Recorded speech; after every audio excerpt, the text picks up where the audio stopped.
Fala, galerinha da Bio! Vamos fazer agora, gente, uma listinha de revisão sobre as organelas citoplasmáticas. Você sabe qual que é a organela que mais cai nas provas de vestibular e no Enem? Não sabe não? Então vem com o Barninho.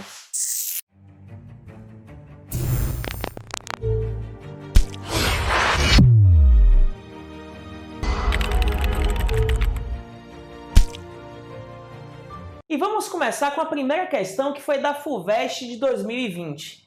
Analise os esquemas simplificados das células 1 e 2. Analisando a célula 1, tem um predomínio de mitocôndrias, e é uma célula que apresenta núcleo. Então, se tem um predomínio de mitocôndrias, pessoal, não esquece, mitocôndria, qual é a função? Produzir ATP. Então, é uma célula que tem um maior consumo de ATP, consumo de energia. Aí você tem as células musculares ou as células nervosas, por exemplo. Analisando agora a célula número 2, nós temos aqui muitas vesículas secretoras. Tem núcleo e tem mitocôndrias. Bom, se é uma célula que tem vesículas secretoras, então é uma célula que faz muita secreção celular. Lembre, gente, que secreção é quando produz alguma substância útil fora da célula, no meio extracelular. Beleza? Vamos para a pergunta, para o comando.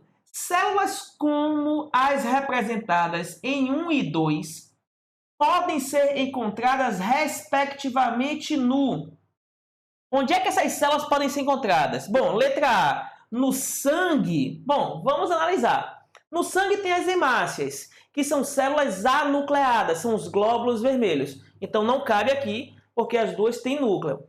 No sangue tem as plaquetas, que nem são células, são pedaços de células, também não cabe aqui. E no sangue tem os glóbulos brancos. Os glóbulos brancos, gente, se destacam pela fagocitose. Por exemplo, os macrófagos fazem muita fagocitose. Fagocitose depende muito de citoesqueleto, que são proteínas de sustentação, e depende também dos lisossomos. Nenhuma das duas situações aqui se enquadra. Então, letra A, ó, falso. Vamos para a letra B agora. Osso e pâncreas. Bom, pâncreas é um órgão secretor. Beleza, então o pâncreas poderia se encaixar aqui, ó, com a célula número 2, já que o pâncreas secreta o suco pancreático e secreta hormônios como insulina e glucagon. Bom, mas o osso, gente, não se enquadraria, porque o osso não tem tanto consumo de energia, não tem tanta mitocôndria, nenhuma das células ósseas, nem osteoblastos, nem osteoclastos, e também não são células destacadamente secretoras, certo, gente? Então, ó, por conta do osso, ó, falso. Músculo esquelético e pâncreas. Músculo esquelético, lembre, gente, gasta muita energia. Como ele falou aqui, ó, 1 e 2, respectivamente. Então, músculo esquelético seria a célula número 1, perfeito. E pâncreas, que é uma célula secretora, número 2. Então, a letra C é a verdadeira. Porque o músculo tem uma maior quantidade de mitocôndria para atender às demandas da movimentação celular, da contração e relaxamento. Beleza? E a célula número 2 tem muita vesícula secretora, que é típico de uma célula pancreática. Bom, letra D, músculo cardíaco, o 1 poderia ser. Então, em relação a isso aqui, ó, estaria verdadeiro. O falso está em dizer que o osso ele se destaca por ser uma estrutura secretora. Não é. O osso não é uma estrutura destacadamente secretora. Beleza, gente? Então, ó, falso. A letra falso por causa do osso.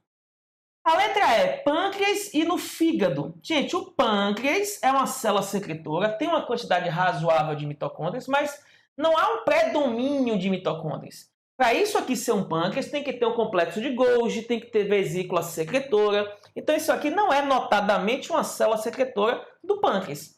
E a célula do fígado, ela pode ser sim uma célula secretora. Poderia ser, poderia se encaixar aqui. Então, a letra E está falso, mais por conta do pâncreas do que do fígado em si. Então, olha, falso. Beleza, gente? Vamos passar agora, pessoal, para a questão de número 2, que foi uma questão do Enem de 2019.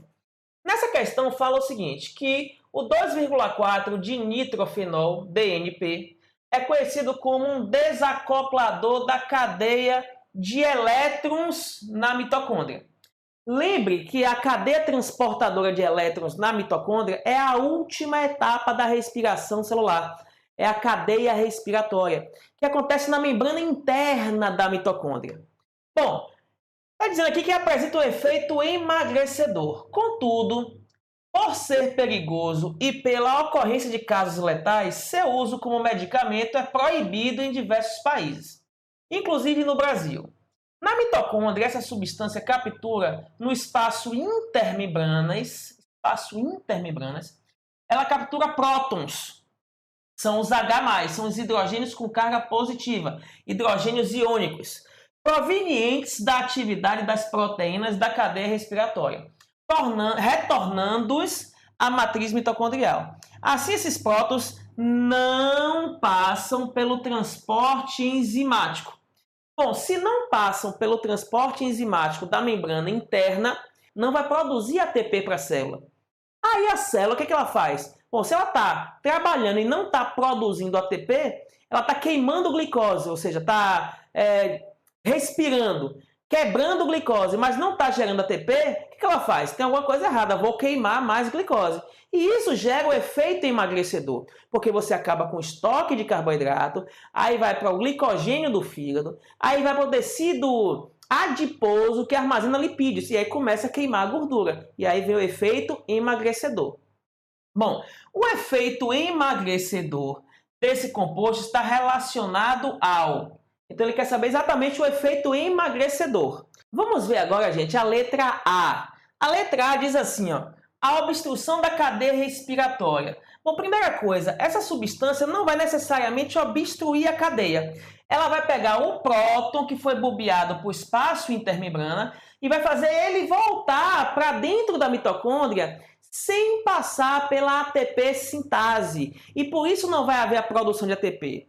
Um outro problema da letra A é que está dizendo que vai resultar em maior consumo celular de ácidos graxos.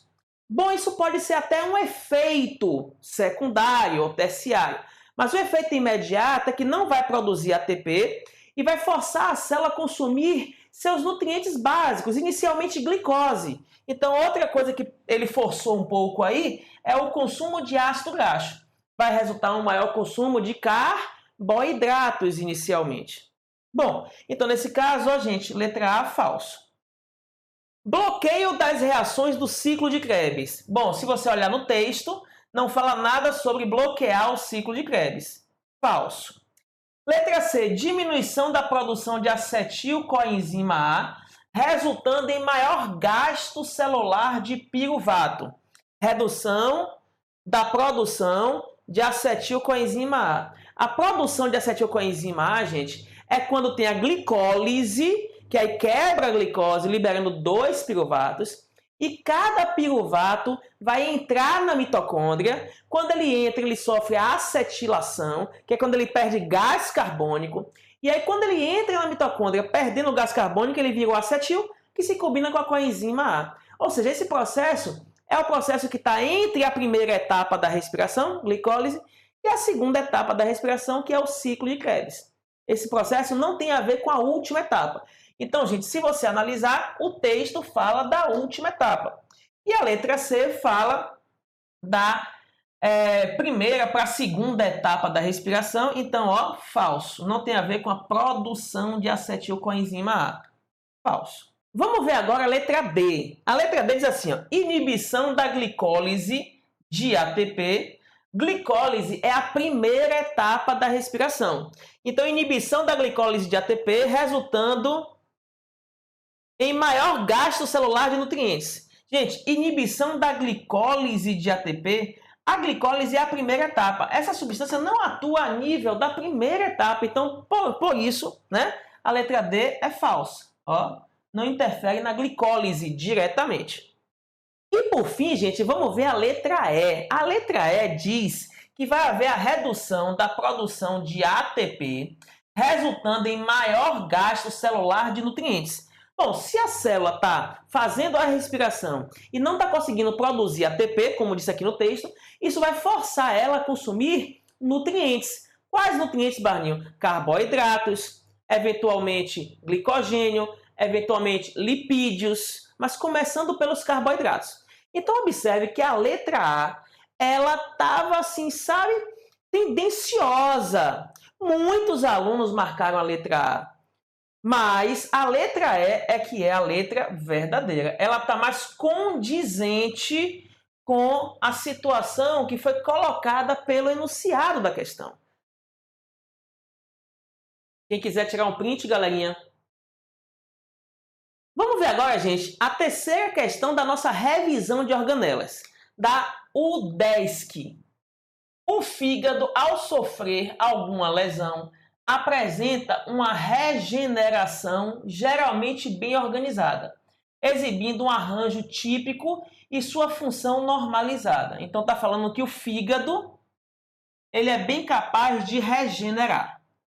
Bom, no entanto, quando os hepatócitos, que são as células hepáticas, as células do fígado, são repetidamente agredidos durante um longo período, né, ocorre a formação de nódulos compostos por uma massa central de hepatócitos em arranjo desordenado, circundada por uma grande quantidade de tecido conjuntivo denso. Essa desorganização, denominada cirrose, é um processo progressivo e irreversível, levando à falência do órgão e, frequentemente, ao óbito. Então, gente, o enunciado está falando sobre cirrose hepática. Bom, a cirrose pode ocorrer como consequência básica de injúrias progressivas e duradouras aos hepatócitos, por agentes variados como álcool, etanol, drogas, agentes químicos, beleza, gente? Hepatite viral, doença hepática autoimune e alguns parasitas como Schistosoma mansoni, que é o parasita da barriga d'água, Schistosoma mansoni, esquistossomose. É aquele parasita que é um verme platelminto que você pega quando toma banho de rio contaminado, né? Água doce contaminada com as larvas do parasita. Bom, assinale a alternativa que corresponde à organela citoplasmática de um hepatócito responsável pela desintoxicação do etanol e de outras drogas. Galera, então, falou em detox, falou em desintoxicação, o órgão é o fígado. E a célula é o hepatócito. E a organela é o retículo endoplasmático liso, principalmente quando se refere a drogas, toxinas. Quando se refere a radicais livres, quando se refere a peróxidos, aí tem a ver com os peroxissomos. E o fígado também tem muito peroxissomo. Então não esquece, fígado, detox. Hepatócito é um detox, é uma célula detox. A organela, retículo liso para drogas, medicação, álcool. E para estresse oxidativo, né, peróxidos, superóxidos, os peroxissomos. Bom, na letra A ele colocou proteossomo, corta, falso. Proteossomos são complexos enzimáticos que vão metabolizar, degradar proteínas senis na célula. O que é uma proteína senil? É uma proteína que já não tem mais a função adequada. Ela sofreu algum desarranjo estrutural, está perdendo sua função. Então, para não ficar um lixo dentro do citoplasma, os proteossomos quebram essas proteínas para poder reaproveitar os aminoácidos em outras proteínas, na síntese proteica. Bom, letra B, retículo endoplasmático granuloso. O retículo granuloso é o rugoso. Lembra, gente, que o retículo rugoso ele tem ribossomos. Então, a função dele não é detox. A função dele é síntese proteica para exportação, para secreção celular. Então, ó, letra B, falso. Ó, não é o granuloso. Complexo de Golgi. Complexo de Golgi não participa da desintoxicação. Ele participa no armazenamento, na elaboração de moléculas e no endereçamento dessas moléculas para algumas regiões da célula, como, por exemplo, lisossomos, por exemplo, membrana plasmática, ou para fora da célula, para secreção celular. Então, Golgi, corta. Ó, falso. Letra D, lisossomos. Gente, lisossomos não fazem a degradação de toxinas. Os lisossomos digerem moléculas que vieram de fora da célula por fagocitose, chama de heterofagia, ou digerem moléculas ou organelas, estruturas celulares que são da própria célula, autofagia. Então, nesse caso, é digestão e não desintoxicação. Então, letra D, ó, gente, falso. A letra E, pessoal, retículo endoplasmático não granuloso, é o retículo liso. O retículo liso é que é o responsável pela função de desintoxicar o organismo, as células. Então, letra E, verdadeira. Quem quiser tirar um print, pessoal, chegou a hora, hein? Vamos passar agora, pessoal, para a questão de número 4, que foi da Escola Baiana de Medicina e Saúde Pública, né?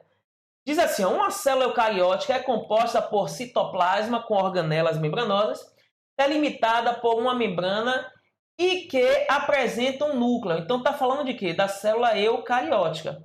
Tem organelas membranosas e tem núcleo.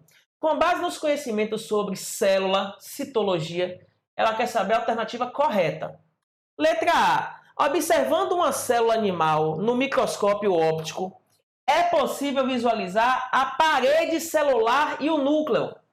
Então, analisando uma célula, dá para visualizar a parede celular e o núcleo? Dá. Então, é verdadeiro? Não, é falso, porque ele falou de uma célula animal. Célula animal não tem parede celular, só tem membrana plasmática. Então, falso. Letra B. O retículo endoplasmático liso tem importante papel na produção de proteínas. Gente, síntese proteica tem a ver com ribossomos. E o retículo liso, ele não tem ribossomos. Ele é sem ribossomos. Então, não tem participação na síntese proteica. Falso. Letra C. Os lisossomos são importantes no empacotamento e distribuição de substâncias.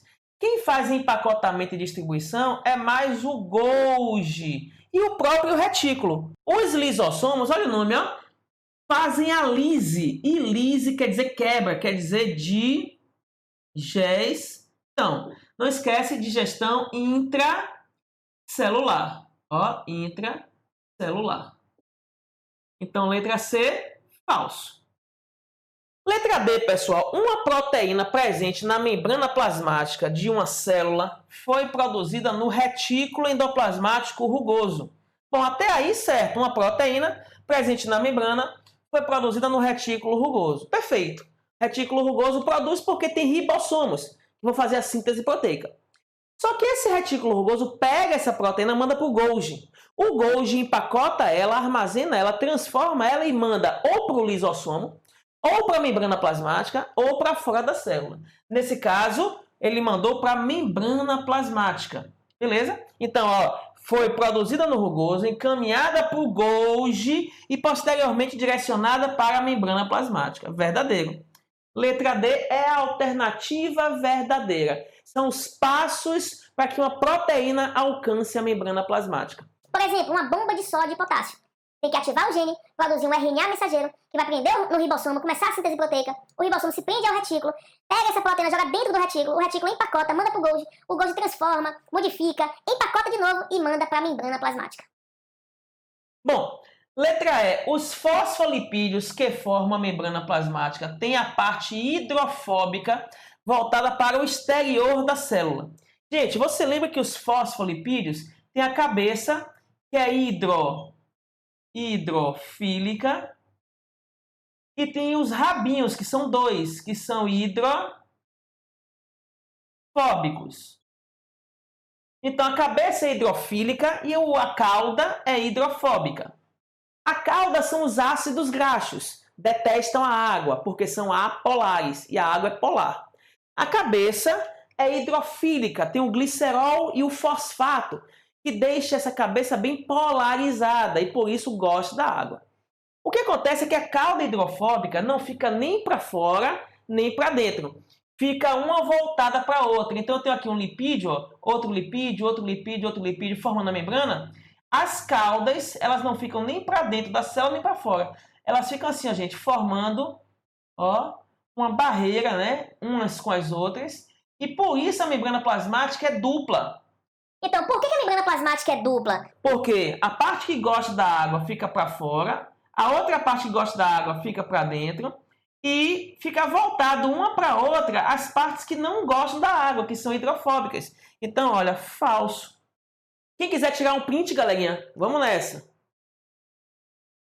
Vamos ver agora, gente, a questão de número 5, que foi uma questão também da Baiana de Medicina, e diz assim, ó, em 1665, o físico e biólogo Robert Hooke analisou fatias de cortiça em um microscópio composto, construído por ele, e observou compartimentos aos quais denominou de células. Lembra que Robert Hooke, ele foi o primeiro a observar o que ele chamou de células. Só que ele analisou a cortiça de uma planta, que é um tecido morto. Então ali não era uma célula viva, era o espaço onde um dia teve ali uma célula viva, mas era um espaço que já não tinha mais vida. Era um espaço morto, porque era envolvido ali, ó, era um espaço envolvido ali por celulose, pela parede celular. Já que o tecido era um tecido suberinificado, então tinha também suberina. Essa suberina deixa ali o formato da célula, mas acaba matando a célula. É o sub, é a cortiça. Bom, diz assim, com base nos conhecimentos sobre célula, é correto afirmar. O citoesqueleto, letra A, ó, citoesqueleto, não esquece, é uma estrutura proteica formado por um conjunto de fibras proteicas, até aqui está certo, a questão está certa, é essencial para a adesão das bactérias com a matriz extracelular. Gente, o citoesqueleto não é importante para a adesão das bactérias com a matriz, por dois motivos. Primeiro que os citoesqueletos são proteínas que ficam dentro da célula, no citoplasma. Para poder fazer a união da bactéria com a matriz extracelular, tem que ser uma proteína externa, uma proteína extracelular, uma proteína de exportação. Beleza, gente? E o citoesqueleto não é uma proteína de exportação. Outra coisa, as bactérias não são seres eucariotos, são seres procariotos. Elas não apresentam citoesqueleto. É o outro motivo. Então, letra A, falso. Vamos ver agora, gente, a letra B. O aparelho de Golgi é fundamental para a síntese de lipídios. Falso. O Golgi não participa da síntese de lipídios. Quem faz a síntese de lipídios é o retículo endoplasmático liso. É o retículo agranular, que não tem ribossomos. Não esquece a dica de Barninho, ó. Retículo liso produz lipídio. Liso, lipídio. Não esquece, valeu? Bom, letra B, falso. Letra C, o nucleolo é uma organela nuclear. Até aqui tranquilo, você pode considerar tranquilamente. Delimitada por membrana, aqui está falso, gente, porque o nucleolo não tem membrana. Beleza? Ele fica dentro do núcleo. O núcleo tem a carioteca, mas o nucleolo não. O nucleolo é apenas uma mancha vista ao microscópio. Essa mancha ocorre porque nos eucariotos existe uma produção tão intensa de RNA do tipo ribossômico que ele se concentra, formando tipo uma nuvem dentro do núcleo que dá para ver ao microscópio. Então, nucleolo é isso. É uma alta concentração de RNA ribossômico. Beleza, gente? Então, ó, não é membranoso. Responsável pela formação dos RNAs, outra coisa falsa. O nucleolo não forma RNA mensageiro. Ele tem a formação de RNAs ribossomais ou ribossômicos. Então, letra C, falso. Letra D, pessoal. Em geral, as proteínas que são secretadas pelas células eucarióticas são formadas pelos ribossomos que se encontram livres no citoplasma. Gente, proteínas que são secretadas, elas são proteínas de exportação. Elas são proteínas para o meio extracelular. Elas são proteínas do meio extracelular, então quem vai produzir não são ribossomos livres, falso. São ribossomos aderidos ao retículo endoplasmático rugoso ou granuloso. Então, letra D, falso. Bom, galerinha, então sobrou a letra E. A letra E é a verdadeira. Mas por que ela é a verdadeira? Porque as células de uma pessoa que bebe, ou seja, consome bebida alcoólica, diariamente tende a ter o retículo endoplasmático liso desenvolvido. Então, não esquece. Retículo liso desintoxica a célula. quebrando, metabolizando o álcool que é tóxico. Nesse caso, gente, a pessoa vai ter mais retículo liso? Lógico. A mesma coisa quando você condiciona seu músculo, ele vai ter mais mitocôndrias. Se você usa medicação, seu fígado vai ter mais retículo liso. Certo, gente? Então, o corpo ele vai se especializando, vai se adaptando para as demandas que você vai lançando para ele, os desafios. Nesse caso aqui, é mais desenvolvido do que uma pessoa que é abstêmio, ou seja, do que as células de um abstêmio. Abstêmio, você sabe, é quem não bebe, né? Que está sem beber, sem ingerir bebida alcoólica. Então, gente, verdadeiro. Letra E. Quem quiser tirar um print, galerinha, vamos nessa, hein? Vamos resolver agora, galerinha, a questão de número 6, que é uma tabela que você vai analisar e ela está mostrando, por exemplo, nessa coluna, as organelas celulares, que é o retículo endoplasmático liso, o retículo endoplasmático rugoso, as mitocôndrias e os lisossomos. Aqui está mostrando a função, gente. Retículo liso, síntese de hormônios sexuais, que é progesterona, estrogênio, que são hormônios derivados de colesterol, hormônios lipídicos. Bom, retículo rugoso, síntese de proteínas secretadas para exportação, como por exemplo a insulina. Mitocôndrias, respiração, produção de ATP. Lisossomos, digestão intracelular. Bom, aqui está mostrando 1, 2, 3, 4. O que ele quer saber é que você assinale a alternativa que corresponde respectivamente aos itens 1, 2, 3 e 4. Bom, o item 1 pode ser um macrófago? Falso. Por quê, Barninho? Porque macrófago não faz hormônios sexuais. Então, 1 não pode ser macrófago.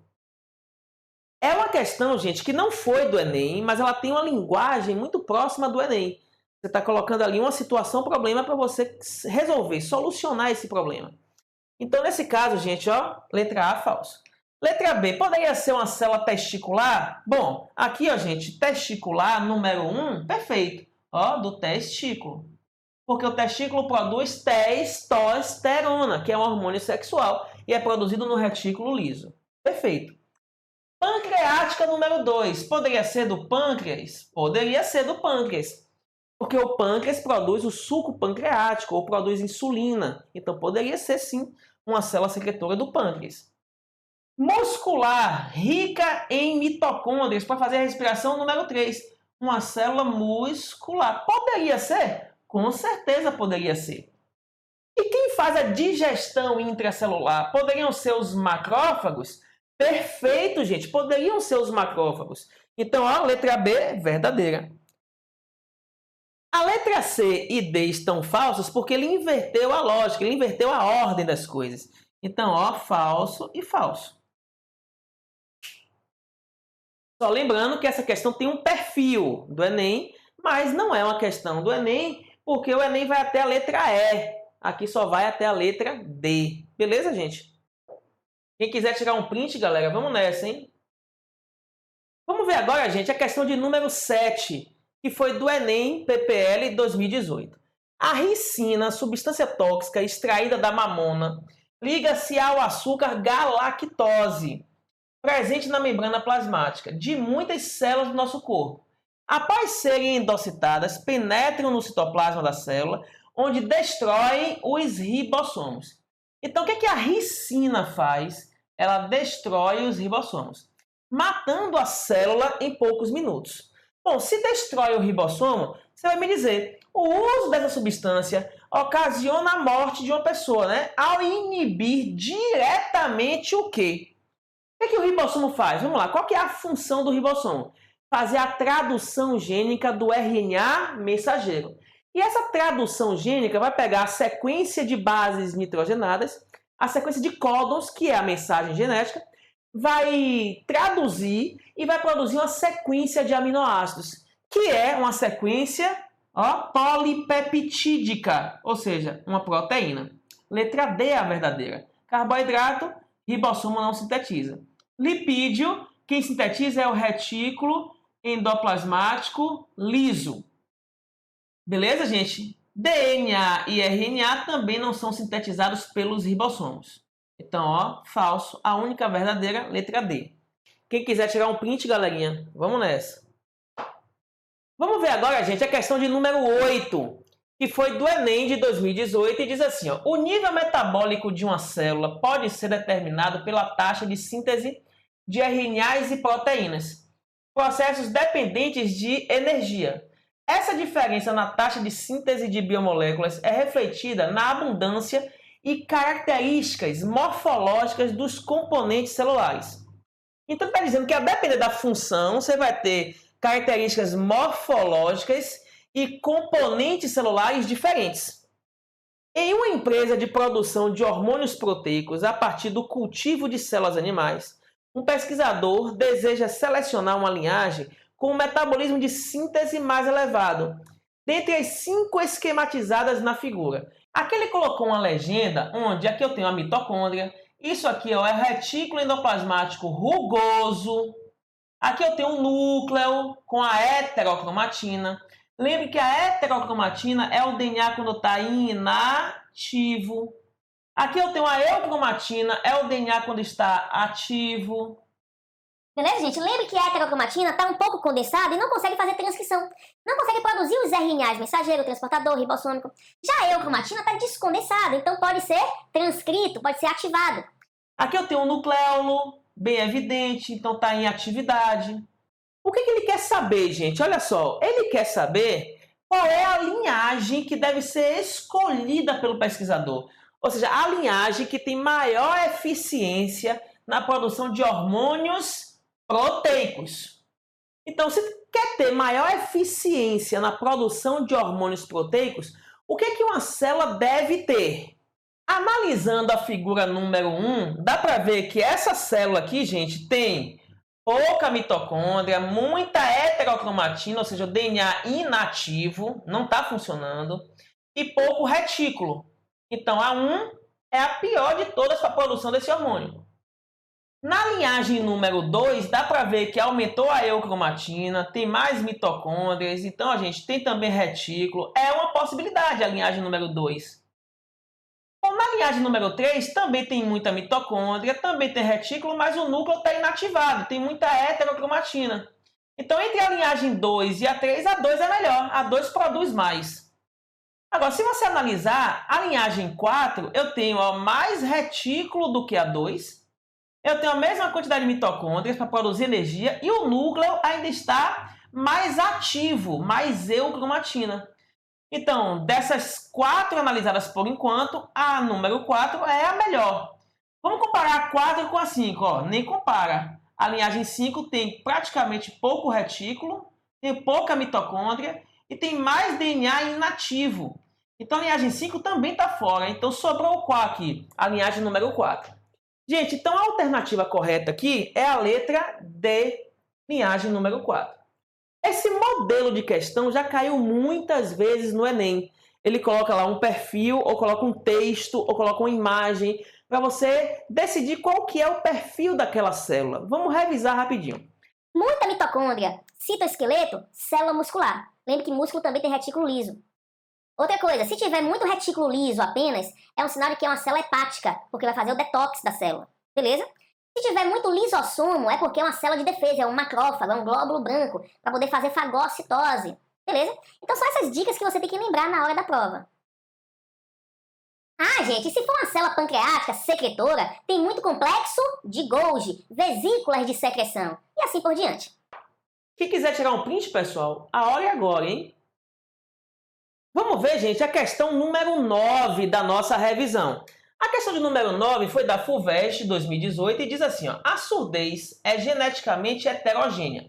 Pode ser causada por mutações em diferentes genes localizados nos autossomos. Lembra que autossomo é qualquer cromossomo que não é nem X nem Y. Ou seja, são os cromossomos não sexuais, certo? São chamados autossômicos. Mas ele disse que a surdez, além de ser autossômica em alguns casos, ela pode ser também do cromossomo X. A gente chama de ligada ao sexo ou ligada ao X. Mas disse que pode ser ainda por mutações em genes mitocondriais. Bom, vamos ver o que a questão quer de fato. Foi uma questão da FUVEST, mas também tem um perfil bastante aplicável numa questão tipo Enem. Valeu, gente? Bom, O heredograma, quer dizer, os heredogramas representam 4 famílias em que ocorrem pessoas com surdez. Então, ó, se for pintadinho, é uma mulher surda. Se aqui for pintadinho, é um homem surdo. Na família 1, esse homem é surdo, ó, é pintadinho, é afetado. A mulher dele não é e os filhos não são. Na família 2, a mãe é e os filhos são. Na família 3, o pai é e os filhos são. Na família 4, todos são surdos. Bom, o que ele quer saber, Barnil? Ele quer saber o seguinte: as famílias em que o padrão de herança permite afastar, negar, a possibilidade de que a surdez tenha uma herança mitocondrial, beleza? É apenas. Ele quer saber qual é a família que afasta, que a herança é mitocondrial. Bom, para resolver essa questão, você tem que lembrar que na fecundação, o espermatozoide tem mitocôndrias, mas as mitocôndrias do espermatozoide não são herdáveis. Elas não entram na fecundação. E se entram, são destruídas. Então, nós herdamos as mitocôndrias da nossa mãe, porque nossas mitocôndrias são as do óvulo. Beleza? Então não esquece. Se nós herdamos as mitocôndrias da mãe, bom, nesse caso aqui, ó, essa família tá tranquilo, porque a mãe tá igual aos filhos. Ó, os filhos puxaram a mãe, perfeito. Aqui também tá tranquilo, porque ó, os filhos puxaram a mãe. Mas aqui a família número 3 está dizendo que os filhos herdaram do pai, porque a mãe não tem a doença.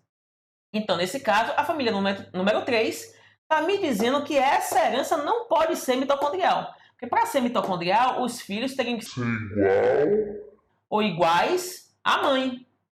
Entendeu, gente? Bom, a família número 4 também não exclui a possibilidade de ser mitocondrial. Aqui poderia ser mitocondrial, já que os filhos são iguais à mãe. Então, gente, qual é a família que exclui a chance de ser uma herança mitocondrial? Bom, é a família número 3. Letra C é a alternativa correta. Quem quiser tirar um print, galerinha, vamos nessa. E por fim, galerinha, a última questão da nossa revisão, que é a questão número 10, fala sobre a asparagina, que é um aminoácido não essencial produzido pelas células do organismo. Algumas células cancerígenas não conseguem sintetizar esse aminoácido, mas precisam dele para o seu metabolismo. Caso a célula utilizasse a asparagina para produzir um polipeptídeo de ação extracelular e desejássemos saber o trajeto da asparagina desde sua entrada na célula até a sua saída, poderíamos marcá-la radioativamente. Gente, se concentrem nesse enunciado. Essa questão também não foi do Enem, mas já caiu a mesma ideia algumas vezes nas edições anteriores do Enem. Então é uma questão muito cobrada em todos os vestibulares, inclusive no Enem, bastante. O que ele quer saber, Barnil? Ele quer saber qual que é o caminho da síntese e da exportação da proteína para o meio externo. Tem que lembrar o seguinte, gente, que, por exemplo, se eu quiser produzir o suco pancreático, eu vou ativar o gene, né, os genes das enzimas pancreáticas, que vão produzir os RNAs mensageiros e vão para o citoplasma. Lá no citoplasma encontra o ribossomo. O ribossomo começa a síntese proteica e aí vai ter lá um sinal químico que vai mandar esse conjunto para o retículo endoplasmático rugoso. Então, o primeiro lugar da célula que vai identificar uma concentração de aminoácidos radioativos é no retículo endoplasmático rugoso, que é onde os ribossomos vão fazer a síntese proteica e vão lançar a proteína com os aminoácidos radioativos dentro do retículo. Então, o primeiro lugar é o retículo. Bom, logo depois o retículo ele empacota essas proteínas que ele recebeu e manda para o complexo de Golgi. Então, o segundo lugar que vai ser percebido uma concentração de elementos radioativos, de aminoácidos radioativos, é no complexo de Golgi. O Golgi vai modificar a proteína, transformar ela e empacotar novamente em vesículas secretoras. Então, o terceiro lugar, o terceiro momento que a gente vai ver uma concentração elevada de radiação de aminoácidos radioativos são nas vesículas secretoras, que estão indo para a membrana plasmática. Quando elas se fundem na membrana, essa proteína vai para o lado de fora da célula, vai para o meio extracelular. Ela é uma proteína de exportação. Então, o último lugar que a gente vai ver os aminoácidos radioativos é no meio extracelular, porque elas foram jogadas para fora da célula. Não esquece essa sequência, gente. Então a alternativa correta é lisossomo primário? Falso, porque lisossomo faz a digestão. Aqui não está falando de digestão. Aqui está falando, ó, gente, de peptídeo de ação extracelular. Ou seja, está falando de secreção celular. Secreção celular, qual é a ordem? Retículo liso? Bom, poderia ser se fossem lipídios, hormônios lipídicos, por exemplo. Mas aqui não se enquadra, porque o liso não produz proteína. Beleza? Então aqui, ó, falso. Então letra A, falso, letra B, falso. Retículo rugoso, perfeito. Complexo de Golgi, perfeito. Glândulas de secreção, que são vesículas secretoras, perfeito. Então letra C, verdadeira. A letra D está falsa, gente, porque o glioxissomo ele não participa da secreção celular. O glioxissomo é uma estrutura presente nos vegetais, principalmente as oleaginosas, que vão pegar ácidos graxos, ou seja, os óleos vegetais, e transformar em açúcar para poder a semente germinar. Então, o glioxissomo é um tipo especial de peroxissomo das plantas. Não esquece isso, hein, gente? Bom, e complexo de Golgi, então aqui já cortou. Letra D já foi. Falso. Letra E. Complexo golgiense. Lisossomos não participam da secreção. Não esquece, lisossomos participam da digestão intracelular. E o retículo endoplasmático rugoso, pessoal. O retículo endoplasmático rugoso, ele participa, mas não é o último a ser encontrado com radiação. Então, falso, porque o lisossomo não participa e a ordem está errada. Valeu, galerinha? Quem quiser tirar o print, pessoal, vamos nessa, hein? Pois é, galerinha, chegamos ao fim da nossa revisão sobre as principais organelas citoplasmáticas. Se você gostou da revisão, gente, deixa um like aí, se inscreve no canal, ativa o sininho para receber a notificação das próximas revisões. Beleza, gente? Fica com Deus, um beijo de Barninho. Vamos pra frente, galera, que atrás vem gente, cai pra dentro, foco nos estudos. Valeu? Beijo, gente!